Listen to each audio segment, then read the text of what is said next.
Mike, thanks for coming on to our podcast. I think it would be worth just quickly, well, I say quickly, I'd love for you to introduce yourself and talk about the business that is PTI and explain, first of all, what you guys do, because it is quite an amazing thing, right? In my opinion, that's my humble opinion, right? And tell us about what PTI do in a nutshell, and talk through their sort of services. Yeah, so I'm Mike Bhondiek, founder and CEO at PTI. We've been going just over 3 years now, working exclusively in the sport and entertainment sector. I'm working across 3 interlinking pillars of business. Our first one is around helping sports club and entertainment venues to look at commercial services, fundamentally looking at commercial services and commercial strategy for the digital age. That is underpinned by our data and digital pillar, which helps people to bring that to life and understand the maturity profiling they need to go through in order to achieve that commercial vision. And finally, on the third pillar, which is related to venue technology, kind of the at ground, at venue, at stadium experience, and connecting that back so that you can be digitally enabled and achieve the backdrops that you're looking to achieve from the resulting pillars. We do any of those in silo. Primarily a consultancy business working on an as-a-service basis, giving people the benefit of fractional expertise without having to invest into the full-time headcount cost. Amazing. That's a nutshell right there. Excellent. So before we go into how it all came about, and I know a little bit of history about it because I've known you for a while, there's clearly a demand for this kind of technology in stadiums and grounds, and some are probably really far ahead of the game, some are absolutely miles behind. Is that fair to say? Nobody's on an even keel here. No, absolutely. There's a huge disparity between the very top and the very bottom, as there are in most walks of life, really. You've got I guess the classic problem of the arms race at the top end of that structure, creating a ripple effect. There's very much the most technologically advanced, the most digitally enabled, and if you look over the pond to the US, with the SoFi Stadium and Allegiant Stadium and some of the recent openings over there's that huge catalyst behind it of being the biggest, being the best from that technological perspective. But of course, if you're a team in the championship, you may not have the budgets to be able to realise that, but that doesn't stop your fans seeing what's happening in the wider world, and doesn't stop them expecting to have a good experience in that regard, particularly as a generational shift is occurring in front of us, and the average age of fans is going up, and there's a greater need to attract sort of the younger pool to replenish the bottom of that funnel. And the classic challenge that sports entertainment businesses have always suffered from is it's emotive. So if you're annoyed at Tesco, you go and shop at Sainsbury's. If you're annoyed at Marks and Sparks, you go and shop at Debenhams.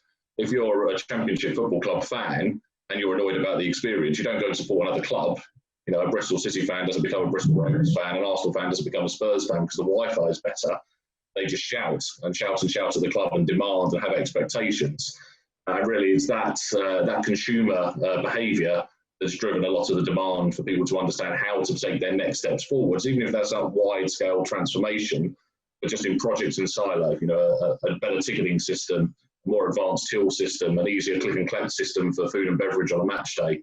All those things in isolation can help those clubs with less budgets or with other constraints from a headcount point of view or a resource point of view, to help those fans feel like they're taking them on a journey and heading into that technological direction. Yeah, that makes a point. So tell me, how did this all come about?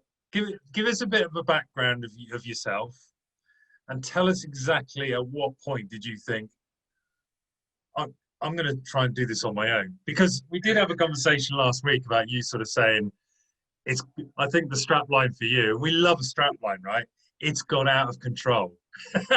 It's got out of control. So just give us a flavour of the point of which, what you were doing and how you got to where you are sort of at that point of starting on your own. Well, yeah, I mean, funnily, there's almost two delineation points, and that was part of the conversation we were having.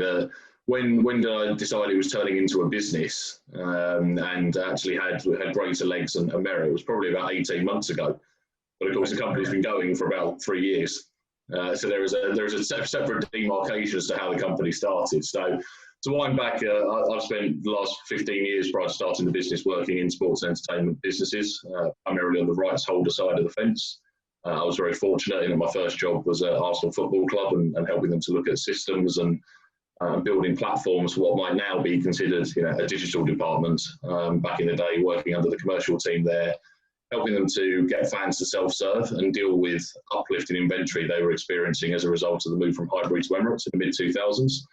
So simple mechanisms, they went from 400 covers on a match day to 4,000. They went from 10 tours a week to 10 tours a day. And the first question that was generally being asked was, how many more people do we need in the call centre?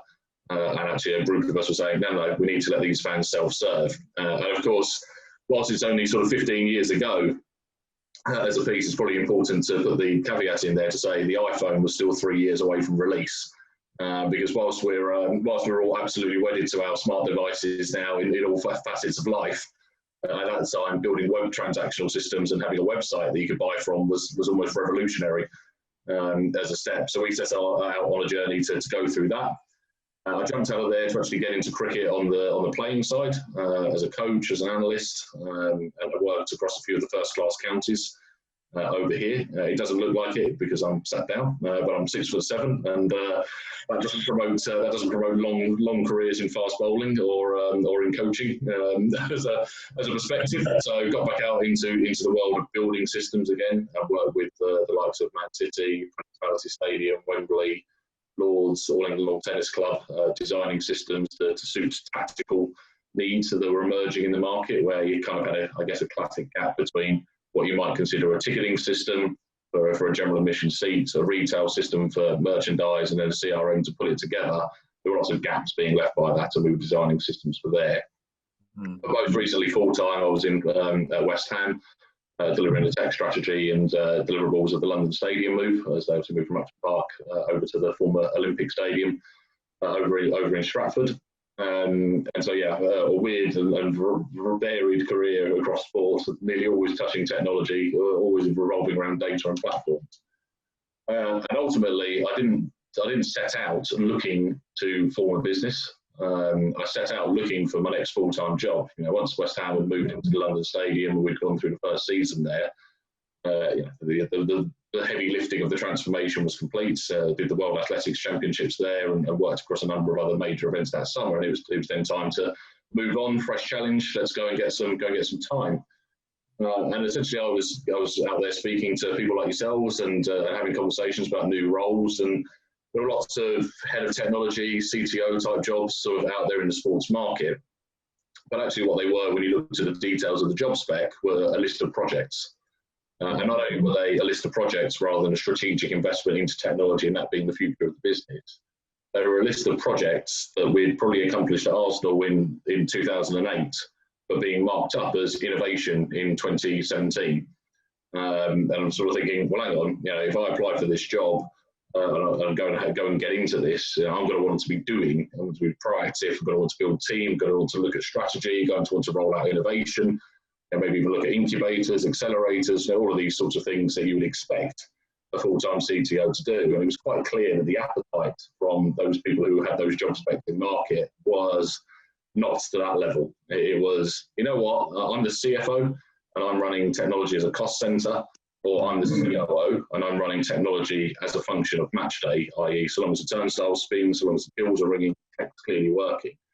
And they were being aggravated, annoyed, disturbed, disrupted by people in commercial, wanting to do smarter activations for partners, people in digital, people in marketing, wanting to have digital ticketing for the ticketing department, to go and capture more data. They had all these other requirements coming out, which transcended what was classic IT. Those two stakeholders, your CFO and your COO, they were pretty good to an extent at managing classic IT.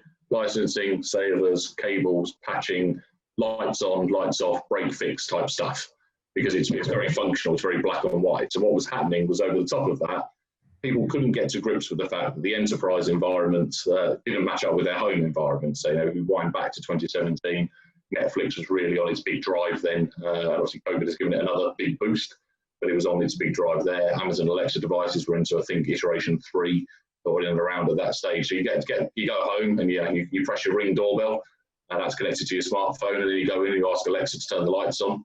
And then you've already changed the heating pattern on your Hive active heating on your smartphone before you got there. And you've got this full configurability in a really smart fashion in that environment. And of course, you then get into a stadium and you have exactly the same experience as 60,000 other people at the same time.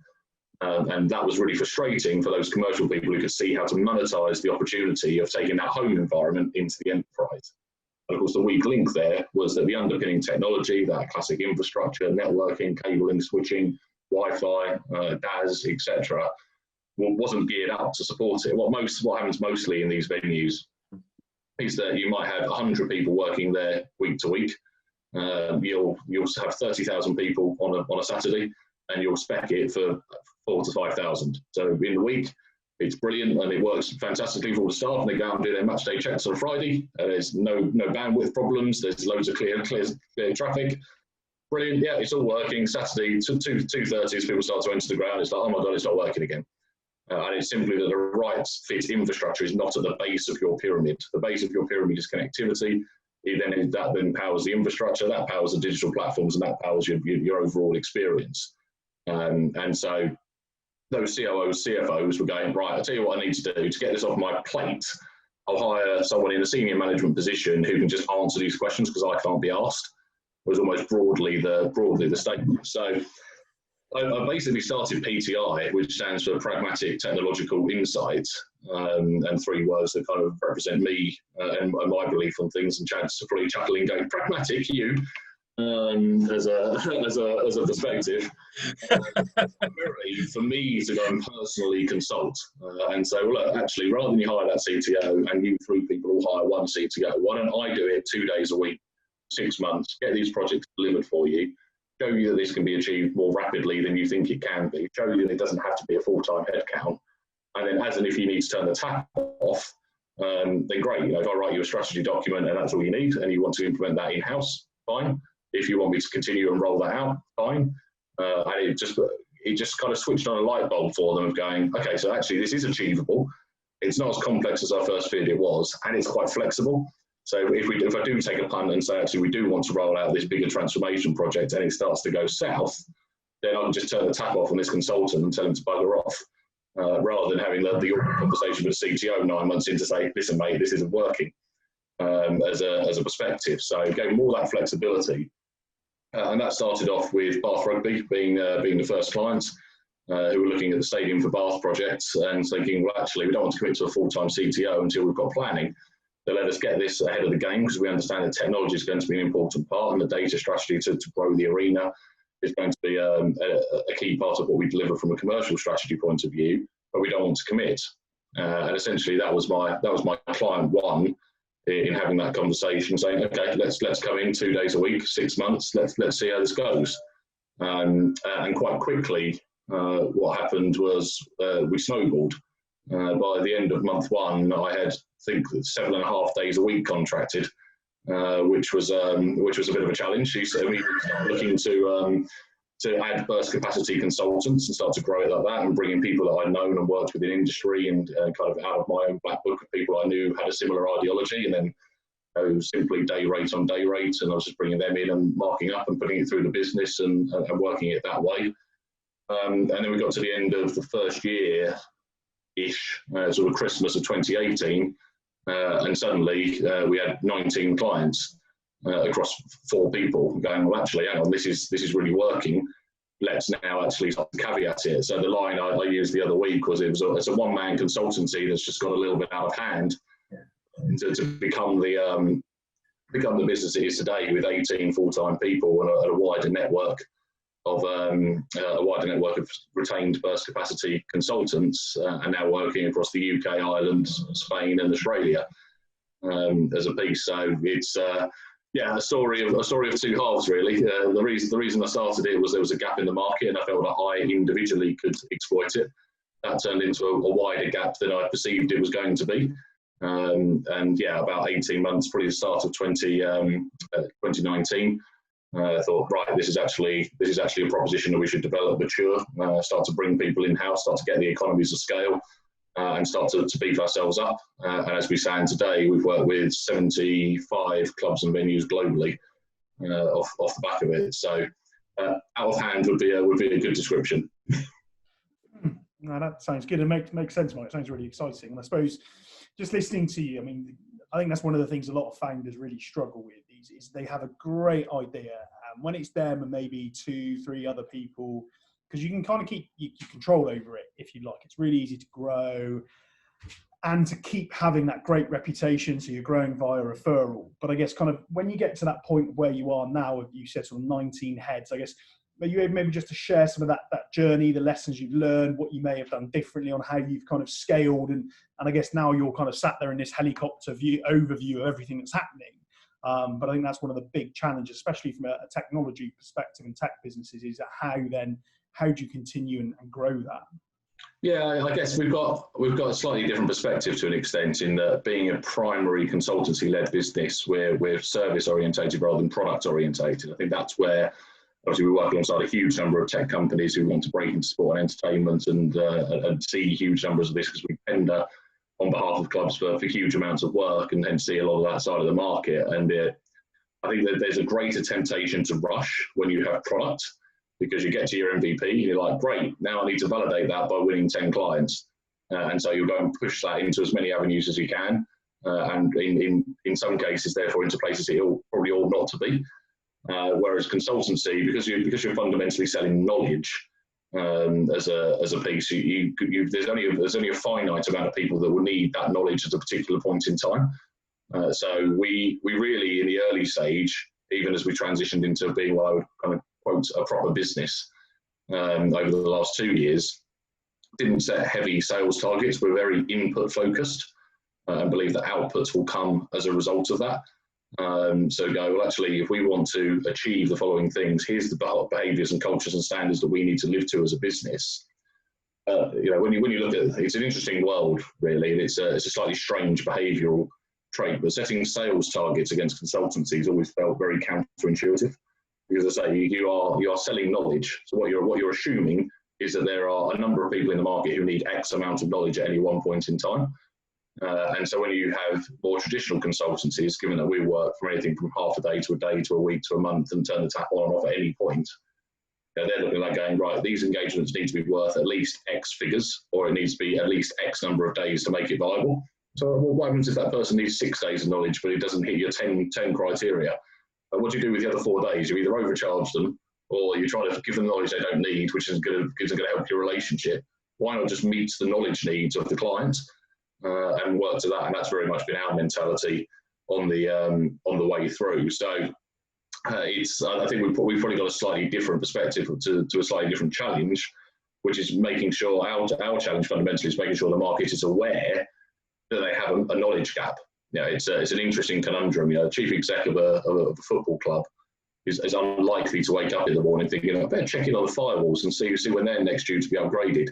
It's not really a core question they're ever going to ask themselves. So when you drop them an email, with such a broad spectrum of service, from that commercial strategy to data and digital into the venue tech side, it needs to prompt some thought. You need to give away 20% of the knowledge to get them to buy 80% of it from you as a piece. Whereas when you've got products, you've got your one-page flyer, you've got your elevator pitch, you've got this is what it does, plug it in over here, that thing happens, fans click here, you get more data, sponsors win, everyone's good as a piece. Going back, I guess, to the scaling piece, there's definitely a temptation to run before you walk on that way through, and I think we've probably had a few false starts looking to do that by spreading ourselves too thin too quickly. When we first went into sort of full-time employment mode and got people in, we sort of ran to then more so cover the cost, I guess. Partly as that result of when you work in burst capacity, every penny you spend is covered by customer cash. When you employ, it isn't, and so you fall into that trap of wanting to cover that base, and that's probably where we had more synergy with the product-led element, because we had fixed costs on the books. They needed paying at the end of the month, so you start to chase work And we probably went through a 2 to 3 month period before we really realised that was the case, and went back to being an input-led business. You know, we've got 2 key mentalities that drive us that we speak about constantly, probably 2.5. The first one is that we fail fast and learn fast. Yeah, you can't work in tech without buggering stuff up once in a while. It is just going to happen. Concepts you think are really going to deploy themselves brilliantly just won't. That model just won't roll out. So our KPIs, again, from an input point of view to measure output, are about how quickly we identify those things that are failing and kill it, and those things that are working and accelerate it. And how growth has largely been by trying lots of things, albeit under a strategic kind of approach to it, but killing the ones that were failing fast, as a perspective. And then the next question or mentality is really about answering the question the client is going to ask next before they ask it. So what we can start to see in that journey of evolution, you know, obviously I described the business earlier on as commercial services into data and digital into venue tech, but we built it the other way up. So once we sort of unblocked the plumbing on the venue tech side and unlocked that enterprise environment to have the art of the possible of what they can achieve at home, next question is going to be, so what can I do with this now? Wow, I've got a blank sheet of paper. And if there's one thing the sports industry has always struggled with, is being good with a blank sheet of paper. We're quite good at the hamster wheel. We're quite good at iterating the match day experience and, you know, selling a ticket or selling a few more tickets or selling a shirt and selling a few more shirts. When you get a blank piece of paper, there was a gap, and hence the data and digital side became the next natural pillar into there. And of course, the next natural question then became, well, how do I get an ROI from this? How do I make money out of this digital stuff that we're all investing into? How do I get my money back? How do I see this as a profit center rather than a cost center? Hence commercial services. So I guess the key learning across those 2 things really is about pivoting, and continually iterating your offer so you're relevant. And I think that's often the classic challenge. Obviously, coming from a custom dev background to a lot of your tech kind of customers on that side, the question I always used to ask, and I think it was a marketunist cartoon at one point or another, is someone saying kind of in the boardroom, hey, we need to catch up with this product over here because they've accelerated ahead of us. Drop everything, you know, we need to focus on catching those guys up. And so are we going to catch them up where they are today, or are we going to catch them up where they're going to be when we finish catching them up for where they are today? So they're going to be developing over these 3 months as the same way we're going to develop over these 3 months. So they're always going to be 3 months ahead of us. So let's be fundamentally pivot something and get ourselves back ahead of the game. I think that's a big trap that a lot of tech companies fall into, is going, you know, we got some feedback from a tender process, and they said, if you just had that feature, you would have had a much stronger chance. Like, right, next sprint, let's build that feature. And by the time we've done that, the next tender, they say, it's great that you got that, but now there's this feature over here these other guys have got. And so we spend a lot of time, I guess, focused on ourselves and where we feel we can add most value as what we would consider to be a friend of the industry, as much as we sell to it. And that comes back to that input-focused mentality, driving the right behaviours out of what we want to do, more so than setting the sales target. That's interesting, and I'm keen to understand. So for me, it sounds like there wasn't a natural kind of jump off the cliff and let's go do it. You kind of fell into the natural way of actually almost like a consultancy-based business, and then it just like you say, it snowballed and snowballed. As that snowballing went, there obviously has to be an element of structure sat behind it. Do you feel that you did everything right whilst that was snowballing, in terms of, you know, we were talking about previous podcasts about having 4 or 5 different hats, Mike, you know, like, God, I've got to keep the marketing right. My initial answer to your question was, dear God, no. We did not get everything right. And of course, you get to that stage, you say about the 4 or 5 different hats, where you are the deliverer, you're the primary consultant, you're the sales arm, the marketing guy, the finance guy, the admin guy, the invoicing at the end of the month guy, the chasing up the payments guy. You're the everything to that business. And I think we've probably now got ourselves back out and in front. Obviously, the rate of scaling is going quite quickly as we stand today, and COVID's accelerated that as a piece. But for a long time, our processes were a long way behind the curve. And it was, it's the irony of irony, right? You know, you're talking to clients saying, you know, that spreadsheet is not a database. We can't be using that, and yet that was how we were running expenses and keeping a journal internally of what our entries were, kind of thing. So that's, again, we're not really walking the walk here. We're just doing the talk side of it, and actually that was hurting me in particular for the number of hours I was working. It was probably, at the point at which we truly inflected to scale, it was probably 6.5 days a week, 12 hours a day. Type mentality, because at the end of that first year, you're managing 19 clients and 4 contractors and other stuff coming into it, and now you're none. So now you're out in industry, and more people are picking up the phone saying, "Hey, can you pop up and have a meeting?" And if there's one blessing that COVID has really put upon all of us, amongst its many failures for obvious reasons, it's that people now realise you can do business without being sat in front of them. And the 2 biggest challenges I had was that was not the case. And sports stadiums are not built next to each other. So I was doing 3,000 miles a month in the car. I was on trains, planes and automobiles, because you might be having a meeting with Newcastle one day, Nottingham Forest the next day, Bristol the next day. And so you become a travelling salesman who's trying to fit in delivery, trying to fit in everything else that is going on in the background of the business, in premiering hotel breakfast buffet time before you move on to the next client or the next meeting. So your plates are spinning so quickly, you almost need a breaking point to step off. And it was actually the natural catalyst for us was the hiring of full-time staff, which then meant that there needs to be more process. People are asking about straightforward things. What about my phone allowance? What about pension? What about X? And there's obviously things that you just never had to consider before, because you get an invoice from someone at the end of the month, you pay it, and they go, "Great, that's life sorted out." They don't worry about an expense policy because they're a contractor when they're staff. And what's the expense policy? I think, I don't know. Let me backfill some of this skill. And so we went ourselves in kind of similar to our own mentality, burst out to a number of fractional people, a number of fractional service providers in sort of the space of HR and items like that, who upskill us and get us that process. And now we've almost taken that in-house. So we now have a general manager for the UK and Europe who's operationally and internally focused on keeping the wheels spinning, checking our workflow, making sure we're on time for deadlines, quality assessing work that's going out, managing expense policies, doing staff reviews and those sorts of pieces. And have a chief operating officer across the global remit, looking at that process and how we deliver that, from pipelining to finance to automations of proposals to digital signing of letters. They're really simple things that just become a real issue. And that digital signing piece, again, a great example of an easy win that you just sort of forget. Someone sends you back a contract, you're like, yeah, I'm on the road for the next 3 days, won't be back at a printer until the weekend, and you delay signing a contract. You think, well, that's illogical. As a technology firm, why don't I just have a button I can click that will do this? But it's as those things occur that you start to learn them.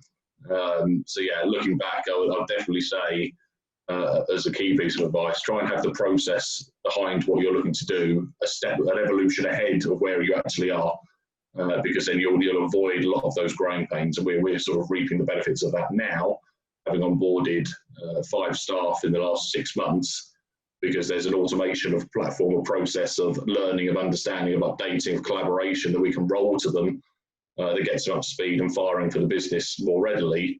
So we're probably now an organisation from a process policy point of view that's built for 50, that's kind of got 20, whereas we were at one stage a business that had 12, that had the policy in the size of 2. And that backfilling of that it's all the distracting stuff. It's all the stuff that you would consider fluff. I've come from a delivery background. I'm used to being out there on the ground. I'm used to being in comms rooms. I'm used to being at match days. I'm used to writing decks. I'm used to presenting to boards. And so you kind of go out and you spend your week doing that, and that's what you love, and that's what your passion is, and that's why you started the business. And then you get home of the week and think, oh, Christ, I've got to do all that admin. And you don't really want to do it, so you just put it off. But actually, yeah, a big learning for us was that was a massive inhibitor to us being able to deliver things most effectively as a business across the course of 2019, and something that we had a focus on addressing in 2020. And that makes sense. Mike, that's good advice. And I think one of the questions I always like to ask people is as you're growing and scaling, as you sort of alluded to earlier, is kind of your specialism, your knowledge is in what the business does, if you like, in a consulting piece from a technology perspective. But I guess as you grow the business and as you scale, you mentioned you've brought on the COO, sort of the ops manager.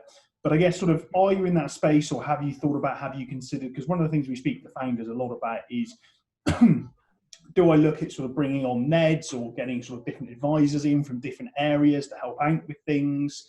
So that was that. I guess. Well, where are you at with that? Any thoughts, advice, lessons learned again that you'd share with people sort of on a bit earlier on in their journey?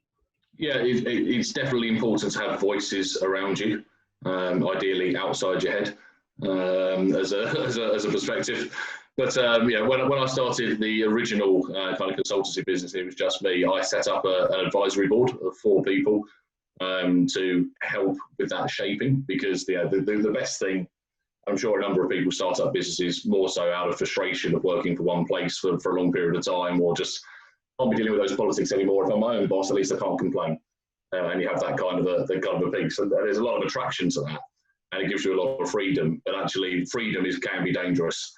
It can be that you can just run off in lots of different directions. Say, oh, that's a great idea. I woke up one morning, epiphany.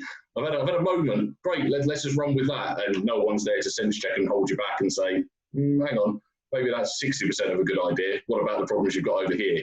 And so I was very conscious of that, starting up as a one-man band, as it were, to get some other voices around me who've kind of been there and done that. So I had someone who'd come from a digital background in a club, someone who'd come from a commercial background in a club, someone who'd come from an HR background, someone who'd come from a legal background, all of whom were people in my network and people that I knew who would just say, yeah, basically once a quarter, a couple of hours over a call, would you mind just chewing the fat? And getting those perspectives in certainly helped me through that first iteration of scaling. And how do I approach this? When do I take that into full time? And as much as anything else, it's validatory. I would say that the role of that board ultimately was probably 80% validating that I was thinking was a decent idea, and 20% critiquing it and making sure it was fully a good idea, which is absolutely what you want. You're not going to expect them to kind of innovate and completely change your business, but making sure that you're being sensible is critical. From a current perspective, obviously we have a board structure. Internally, we do have one non-exec overseeing from kind of a financial perspective as we scale, and making sure that our financial controls and sort of budgetary perspective and projections are being validated as that side. But obviously with the full-time staff coming in and a C-suite management team forming across a chief technology officer, a chief digital officer, chief operating officer, and then sort of the general manager in the tier beneath, we don't use as many external advisors for the short term, because we've got people internally who've got a lot of that thinking, a lot of that expertise. And one of our big selling points as a business is that everybody who works for us has worked in the sport and entertainment industry to a high level. So Ben Wells is our chief commercial officer, was most recently chief commercial officer at Bath Rugby. He was previously commercial director at Reading Football Club and previously head of marketing at Chelsea. So he's been sort of 20 years in the industry, understands the challenges, understands and gets that perspective from a commercial side.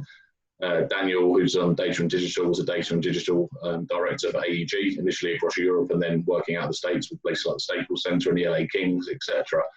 So we come with a relatively heavyweight set of experience, and the nature of what we do as an agency is act as if we are a club. We're basically providing fractional people into a club who are acting as if they're full-time staff.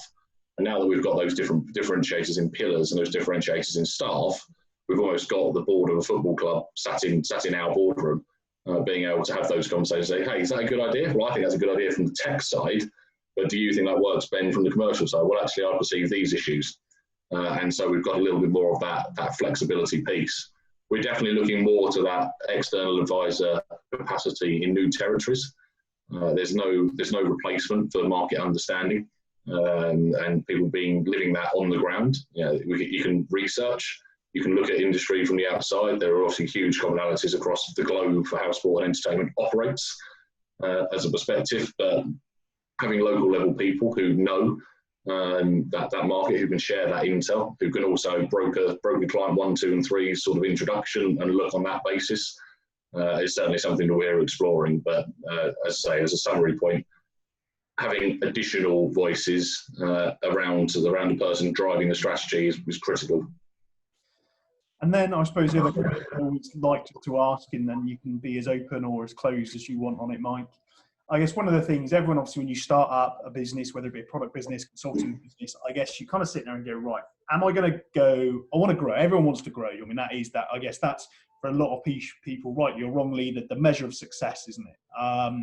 And I suppose you sit there and kind of go, can I bootstrap it, if you'd like? Or do I go out and raise funds and give away some of the slice of the pie? But then some people's view, a smaller slice of a bigger pie is better than a bigger slice of a smaller pie. And I guess by the sounds of it, it sounds like you've had some huge success and you're growing, which is great.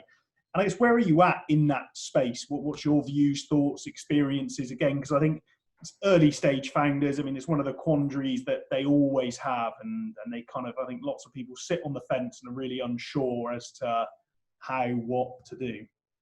Yeah, I think the fundamental question is, what do you think value is? What are you looking for this business to achieve, and where do you see the most value coming out of it? Because you will always have that fight between immediate returns and equity. As that perspective, it's I've been sweating in equity and working for less money than I think I'm worth, because I'm building out this product and I'm going to start this great tech company and we're going to be millionaires because we're going to sell it to Microsoft in 10 years' time. At the other end of it, you've got, I still need to put food on the table and pay the mortgage. So I probably need to be able to get other people to come and join me on this journey and find some co-founders who might also do a little bit of sweating or put a little bit of cash in as that side. But my number one question, and so working as I do as an advisor to a couple of tech firms as a perspective, is ask the key question, which is, what are you going to do with that cash? And when I see people say, oh, we've over-raised on Seeders or we've over-raised on X, I think, why? What you're actually saying is you're just over-diluted. You didn't actually need that additional cash. Why did you go so far beyond? Oh, it's just a great feeling, It's like I was just following my page, and look, we just raised 100 grand. It was 150, and it's now brilliant. And you think, well, okay, what are you going to do with the other 50 grand? I don't know, but it's great that we got the money. And people's lack of purpose of understanding what they're going to do with the value they can generate out of the equity in terms of going for a raise or bootstrapping or angel funding or heading for a first round as a perspective invalidates the concept of doing it, is generally my perspective. Once they understand and say, right, here is the business plan, this is what we need the money for, this is how that's going to return, crucially, here's our fallback plan if plan A doesn't work, and here's our fallback plan if plan B doesn't work, and this is how we're going to ring fence that money to at least regain the money that we had put into us. If it's not gone back to a 3 or 4 time multiple that an investor's going to be looking for as a piece, then why do it? Why head out? And particularly for people with product. On average, a product is worth 4 to 5 times more than the idea of a product. And I see lots of guys, 3 blokes in a shed.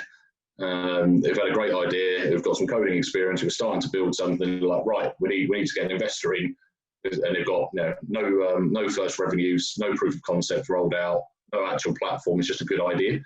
Where firstly, they've got to be really bloody careful about their IP and who they share that information with, because lots of other people will be in a position to build it far quicker. But secondly, that person says, well, look, I now value a company at £500,000, for example, for round numbers, and I'll give you 250 grand to go and run this, but I want 50% of the company. And immediately those 3 blokes in the shed have diluted hugely. And actually what they've got is £250,000, which is probably paying them a small salary in the short term and just keeping the lights on as a perspective. And then suddenly they build that platform and that company goes to be worth £2 million because the platform's out there, they've got some first revenues, they've got some annuity coming into the business, they've got a first 3-year contract with a client, and now it's worth 2.5, and now they've got 50% of it. Now they might be quite happy with that and be happy with the balance, but unless they know, that is where I quite often see people who've raised then feeling, almost regretting going for the raise at the stage that they did, because the temptation to get the money in, was far in advance of the need to get the money in, and hence they gave things up a little bit early without due thought. Because it's just so typical, isn't it? You have the good idea, someone wants to go and build it, and you think, right, the first thing I need to do is make sure I pay the mortgage and deliver the bills and take the kids on holiday and do all those other things. So I need to maintain a lifestyle. So if you're going to build something you really want to scale for an exit, you can't build a lifestyle business. If you want to build a lifestyle business, build a lifestyle business. Perfectly fine. You want that company to pay you a nice 6-figure salary, and you want to only earn 30% of it, and whatever you get for it, it's great. And it's for a lifestyle business. Perfect. If you don't want to do that and your value is perceived as being in the equity, don't raise too early. That's useful. Sorry, Chad. Can I just ask, are you going to Which one are you going for then, Mike? Are you able to say, well, what's your plan? It was a very well answered question, but I feel you skirted the answer of what you guys are doing and what your plan and what you're wanting out of it. And tell me to poke off if you didn't want to tell me, that's fine. So yeah, we took investment. We took investment just under a year ago as that perspective. So after we'd kind of been going for a couple of years. And the reason that we took it was to allow us to grow beyond the rate at which our customer cash would allow us to do so. So we've been an entirely self-funded, entirely self-sustained business built on customer cash up until that point. And what we could see coming for 2020, and COVID has massively accelerated that, is there was the gap in the market and the convergence of those three pillars was something that was on, it was the hot topic. It was the thing that everyone was talking about. The phrase, D2C and direct to consumer was starting to appear more often in proper rhetoric, the things that we've been talking about for a long period of time. The sponsorship market was being hugely disrupted, and people wanted to move away from commodity-based sales into having a bit of a brand premium. Digital was having its kind of second coming in its true form, things like mobile apps. And of course, COVID hit, and that's all been accelerated because everyone now fully understands that their traditional business model was inelastic and they're unable to continue on the way that they were. So I guess we had purpose, we had structure and strategy. That's been part of what's allowed us to grow internationally, and take the offering into new regions and do so with some more assurity and a larger cash runway behind us to allow us to go through that period. And ultimately, there's a split there. For me, it's more about having a smaller piece of a larger pie, and doing so by, again, keeping with the inputs. If we're supporting the industry and delivering to our values across multiple territories and growing revenues on that basis and creating multipliers for ourselves, and I'm doing that artificially from a natural rate of growth, and doing that to capitalise on the world in which we live from a COVID point of view, but then equally in the recovery from COVID as people look to bounce back, and using that as the catalyst to set up that exit, then that's the way I see it. That makes sense. And I suppose then just one final question on that, and then I'll let Chad ask his question. I suppose sort of with the person we were speaking to last week on our podcast, is at that stage where they're wanting to go and raise now, they're 3 years old, they're feeling now's the right time to go and do it. And I'm sure there's lots of people sat there in those similar shoes. I guess what were sort of some of the key takeaways for you, the lessons you've learned, and I guess what maybe you might do differently if you do go and raise again, really, just to share some of that experience, if that's possible. I mean, the headline piece and the ultimate key piece is find strategic alignment. There is cash all over the place, without oversimplifying the world. If you want to go and raise, you'll find someone who wants to invest into you. There's well-documented routes to go down. There's well-documented investment houses. There's a huge amount of simple things you can Google and find someone who probably invested in you as a piece. But the conversations that we'd had with a couple of people, we only really spoke to 4 across the course of it. And the big differentiator for the one was the cultural alignment and the strategic alignment as to how we saw the world. We spoke to one company from North America who were very much about just goosing the numbers. It was great if we buy this today, when can we flip it for a 3 to 4 year multiple? As that type of approach. I was saying, well, no, look, we're an input-based business. Clearly, we have some targets and etc. But actually, we believe in the behaviours and the culture driving the value of the business. Well, this time next year, you need to double your revenue, right? Well, this clearly isn't going to work. So they were probably, the blend there was they were probably offering more money for less equity as a stake, because they saw it as being okay, we can just double the numbers and therefore it's worth it.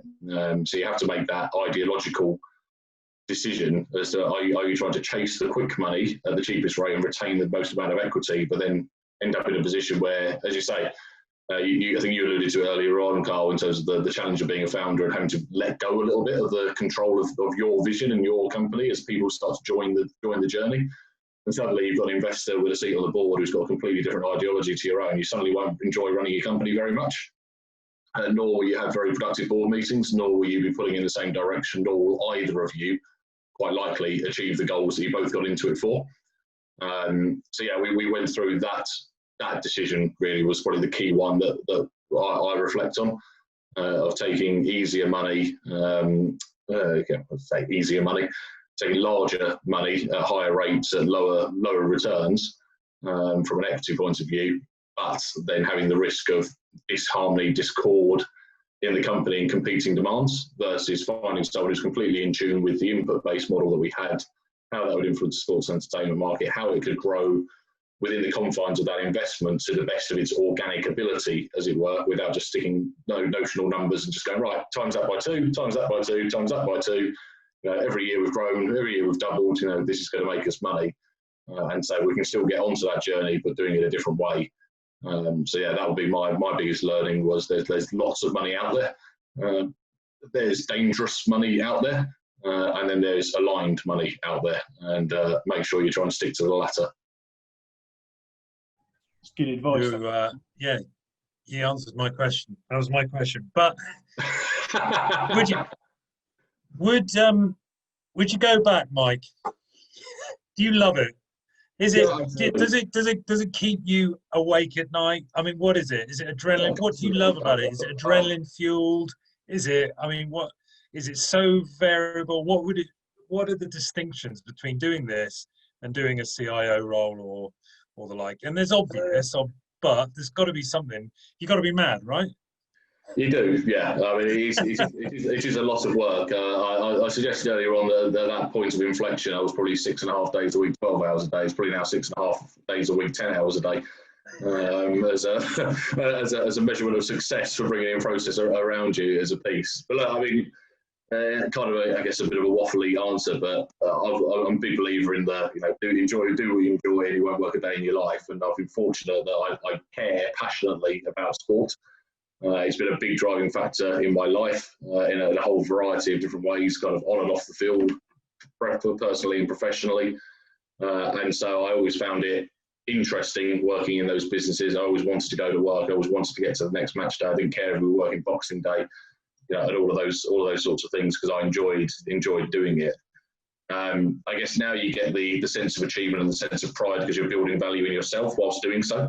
And you're doing so with a greater freedom, as we were talking about earlier on. So it does give you a rush, and it does do that. It's certainly killed my it's certainly dampened my love of Arsenal Football Club, for whom I've been a season ticket holder for more years than I care to remember. Because now when teams beat them who are clients of ours, I kind of see the benefit of how that's going to look on Monday morning. And items like that, you do get a bit desensitised to it, but. The way I talk to people when they're looking to come and join us is say that we get to go to events that other people are saving to go to. So when we delivered on elements for the Ryder Cup in 2018 and the Technology Operations Centre, there's people paying thousands of pounds a day to be there. We're being paid to be part of the back of house and paid to be part of the delivery for that. And there's no way, in my world anyway, in which that is not cool.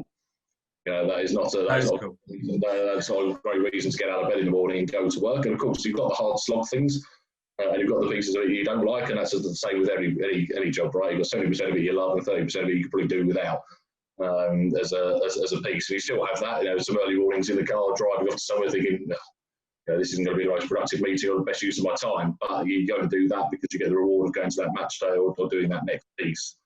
But yeah, it becomes all encompassing. It becomes never ending, and particularly now, obviously with an office in Australia, because they're online in the opposite 12 hours to that which we are. So a quick conversation on a Teams chat might be 10 o'clock in the morning or 10 o'clock in the morning or 10 o'clock at night, as that perspective. But again, I enjoy it and I love it because I believe that we're serving the industry with things that they need. That's what drives that culture and values piece that we've been talking about. And every day we take a step forward to achieving that aim, and you can kind of measure that progress, measure that chart. So yeah, it doesn't matter whether you run a small consultancy or whether you run a big services firm or whether you run a big product firm. As a piece, it's always going to be all encompassing. From a development point of view, I always used to say to the dev houses I work with, like, look, we just need another developer. So it's human nature to work at 110% of the capacity that you have. You very rarely, I'm sure, in anyone listening to this in any form of work, finds themselves at 2 o'clock on a Friday afternoon thinking, well, that's me done for the week. I've got nothing left to do this week. You find yourself working at 6 o'clock going, I've just about finished up. I can now probably go and have some dinner, kind of piece. And so, yeah, you look at that and think, well, you're always going to work hard. So you might as well do that and acknowledge that, but doing something you enjoy. Brilliant. And you know what? That we're out of time, Mike. So when we're allowed to get and meet each other again, we'll go for a beer. Absolutely. It'd be good. It'd be good to see you again. But really appreciate you coming on. I think there's some really, really sound advice, opinion. Everyone's got a really good angle. But yeah, that is really useful and very honest. So really appreciate you coming on and sharing that with us, Mike. Pleasure. Thanks for having me. No worries at all. Thank you. Thanks, Mike. Nice to meet you. You too.